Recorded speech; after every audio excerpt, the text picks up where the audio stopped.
Yeah, good morning. Hey now, PSW staff, clients, and friends joining us. We're halfway through the week. It's Wednesday, so welcome. And we looked at Duke Ellington, the king of the jazz orchestra. That was, and those great chords that we listened to. That was his big contribution to music. I mean, just a few of contributions that we looked at. Nobody's like Duke. He's just the best. So we had a swinging time. And then I got some good things from Vertigo for the film scoring assignment that was due yesterday. So we're going to see that on Friday. So good work, very good work. Too good of work, actually. Okay, today we're gonna talk about another composer. We have to, I like to vary it up here, and we got to talk about another B composer. So somebody said that there's 3 Bs in music. A scholar and we looked at 2 of the Bs. We're going to look at one more B. So we looked at Bach and we looked at Beethoven, right? So we're going to take a look at another B who's one of the most famous composers of the Romantic era, Brahms.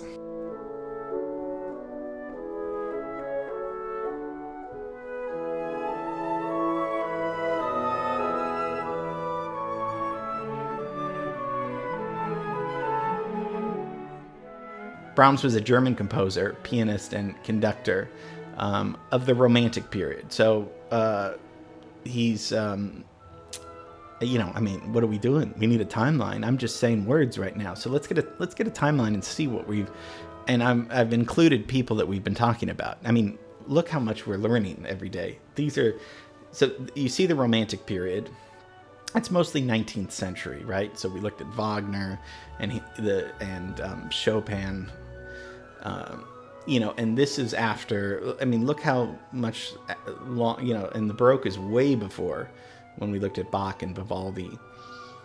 And then the classical period is Mozart and Beethoven, Schubert. We did classes on all these.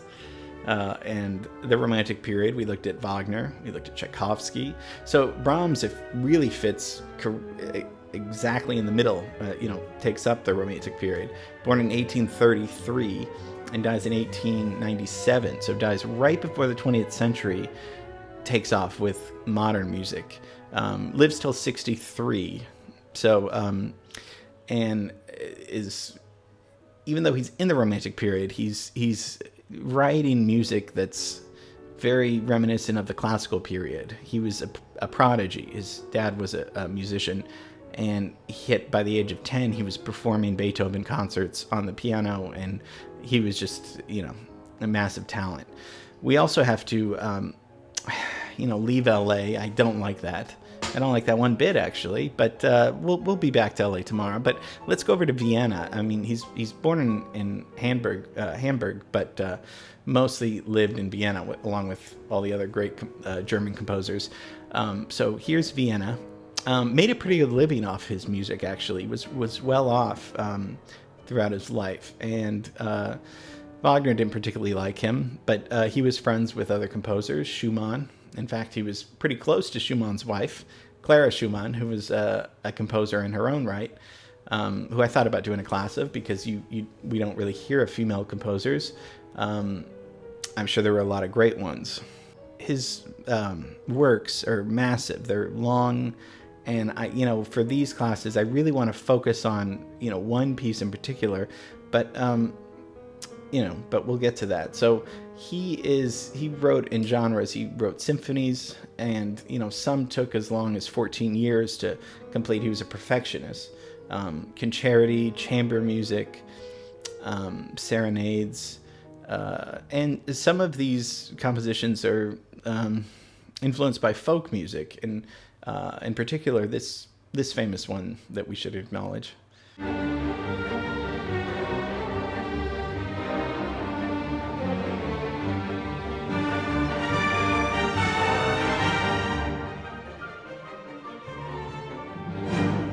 You guys have heard that song, the Hungarian Dances. Probably one of his most famous pieces. It's great. I think I just associate it with cell phone ringing, which is very annoying to me, but that's not his fault at all. But really fun folk music. I mean, it's very cool to see these classical composers get these kind of, high, training, but then go off and perhaps it'd be a brothel or a club or a bar and see what's happening with folk music, with music that's not taught in the conservatory. So he did a little of that, which is really cool. Mostly because there's different instruments, there's interesting rhythms. There's something about a good musical training that's important, but then there's also something really cool about no training and just going with intuition and because I'm sure you've passed several musicians, on Venice Beach or, where you're like, man, they play really good music and they never had a lesson. So that's just one little thing. Probably my favorite piece that Brahms did was a solo piano piece. So he did 6 pieces for piano. This is his Opus 118, and we're going to look at number 2. I discovered this piece from a professor in college, and I listened to it. It's one of, there's 2 his music is all beautiful classical music, romantic music. The German Requiem is one of the most famous pieces, and his music's played all the time. But I would like to look at a piece he did in 1893. So this is toward the end of his life. These were dedicated to Clara Schumann, the composer. So, one of these works, this is, we talked about Debussy's Prelude to the Afternoon of a Faun, which actually Sarah Wright used in a few weeks ago for the Mission, which is great. We talked about that one note, that tritone note, and that was the beginning of modern music at the end of the 1800s. Well, this is the 1800s, and he's not going to... I'm going to make the argument that this is maybe the first modern piece. But it's not dissonant. So we're going to look at maybe what I'm even talking about, actually, because I'm not really sure. We're going to look at just the first few bars of this. First, I want you to hear how lovely and beautiful this piece is. This is not me playing the piano, but on YouTube, everyone's a star. So let's just listen to a little bit of the beginning of this piece.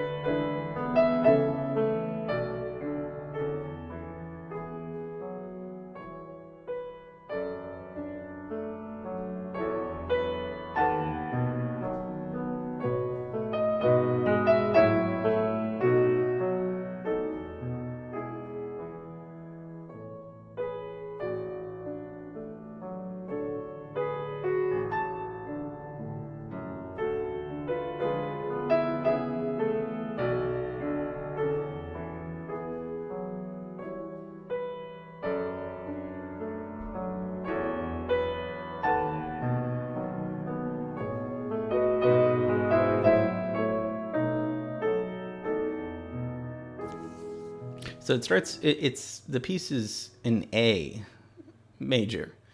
So he starts with A, but it's on the 3rd beat, and so already it doesn't sound like a waltz. It's 3/4. The first chord is A, great, but he doesn't stay on that chord for a long time. He goes right to D. So this piece fluctuates between the dominant and the tonic. The tonic is the root. The tonic is going to be A. A is the 5th of the D chord, right? So already in the first measure, that's a pickup measure, that A chord.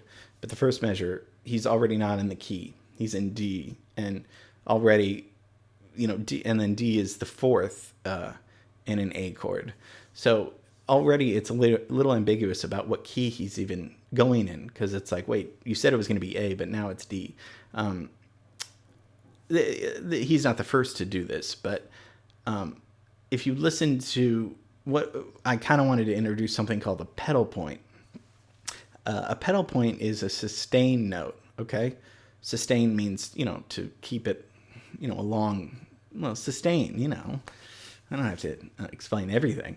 And this is usually in the bass, in the left hand, or as a bass player would play it.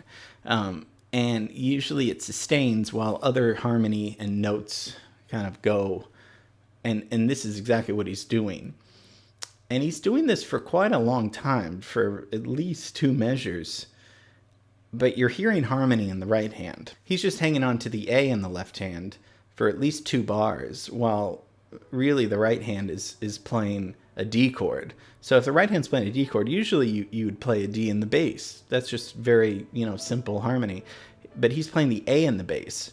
So he's creating a pedal point while the right hand's playing a D. But it's in the key of A. So he's kind of starting with the A chord, staying with the A in the left hand, going to a D chord. This is creating, sometimes it creates suspense, or, there's passing tones on the right hand, but the pedal point is really, he's using a pedal point throughout this whole piece, but we're just looking at the first few measures.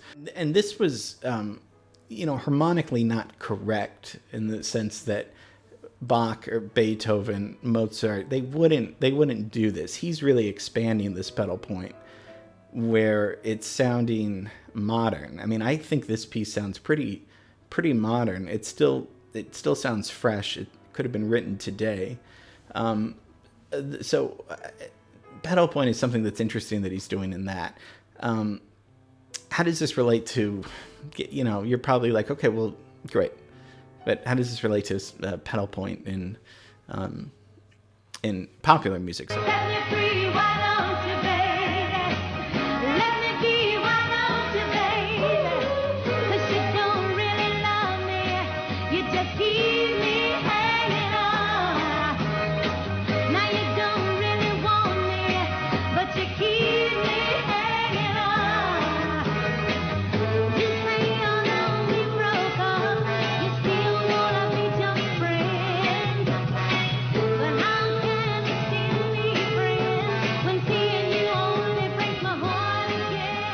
So when it gets to this part, if you listen to the bass is playing a pedal point the whole time.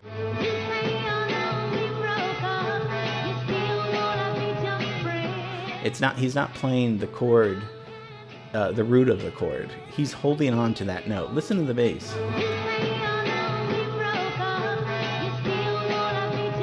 But it still sounds musical. This is what Brahms was working with, of holding this pedal point a little bit longer than most traditional classical composers would use it.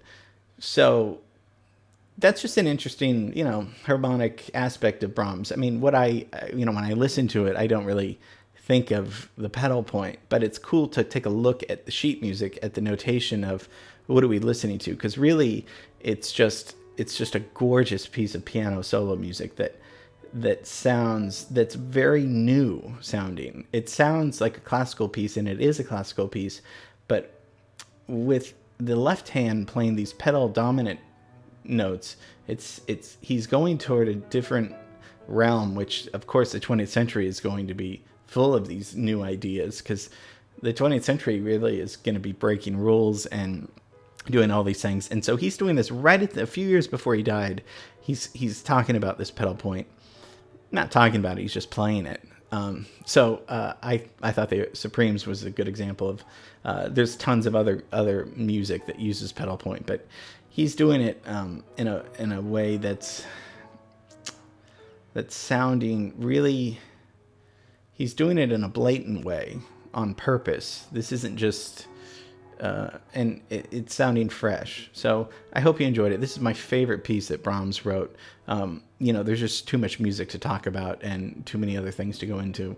And things that, but if we can just kind of leave with some sort of message. So a pedal point here, and Brahms intermezzo is just a lovely piece. I hope you enjoy that little flavor of Brahms. Great German composer, and hell of a looking beard and persona. Very sarcastic person. I think he was very generous with people and lived a pretty fun life, I think. I mean, I don't know, I wasn't there. Okay, hope you enjoyed it. Tomorrow we're gonna go back. I'm gonna go back a little bit closer to home, so it'll be fun. Okay, love you, miss you, and see you tomorrow.